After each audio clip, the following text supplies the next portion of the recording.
প্রভু যিশুর নামে আপনাদের সবাইকে অভিনন্দন জানাই। প্রভু যুবক যুবতীদেরকে তিনি খুবই ভালোবাসেন। বেশিরভাগ যুবক যুবতীদের একটা প্রশ্ন থাকে, যেটা হলো, আমার জীবনে আমি কি কিছু করতে পারি, আমার লাইফে ভালো কিছু হবে।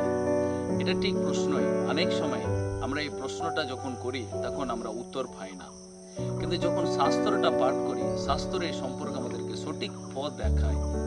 গীতোপদেশ অধ্যায় 3 সেখানে 5 এবং 6 পদে এইভাবে লেখা আছে, তুমি সর্বান্তকরণে নির্ভর করো প্রভু পরমেশ্বরের, নিজের জ্ঞান বুদ্ধির উপর ভরসা করো না, তোমার সমস্ত কর্মপথে স্বীকৃতি দাও তাকে, তিনি তোমায় সঠিক পথে সন্তান দেবেন। প্রভু এখানে দুটো বিষয় বলছেন। নাম্বার 1, তুমি নিজের জ্ঞান বুদ্ধির উপরে তুমি নির্ভর করো না এবং তুমি নিজের উপরে ভরসা করো না।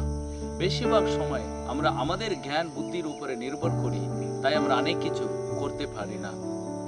প্রভু যিশু আমাদের পাপের জন্য তিনি তার রক্তকে তিনি ঢেলেছেন।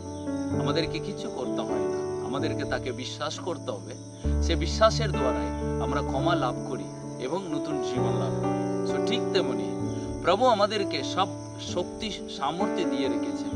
তাতে আমাদেরকে করার উচিত আমাদের নিজের জ্ঞান বুদ্ধির উপরে নির্ভর করে আমরা কোনো ডিসিশন নিতে নাই। আমরা কি করব কি না করব, প্রভু আমাদেরকে পথ দেখাবে।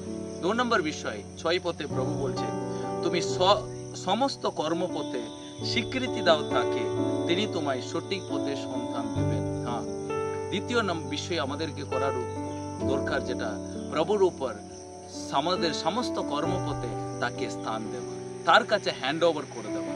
সো প্রভুর কাছে সমর্পণ করার মানে প্রভু আমাকে সঠিক পথে সন্তান দেবেন।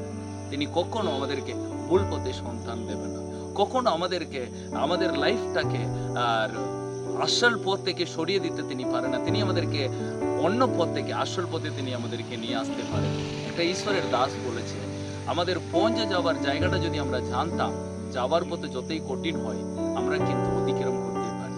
ঠিক প্রভু পরমেশ্বরের কাছে আমরা নির্ভর করি, তার কাছে আমাদের জীবনের পথটাকে যদি আমরা উৎসর্গ করি, তাহলে তিনি আমাদেরকে সঠিক পথে নিয়ে যাবে এবং সেই পথ নিরাপদ, সেই পথে আমরা সফলতা পাবো, সেই পথে আমাদের জীবনটাকে আমরা উজ্জ্বল করতে পারি।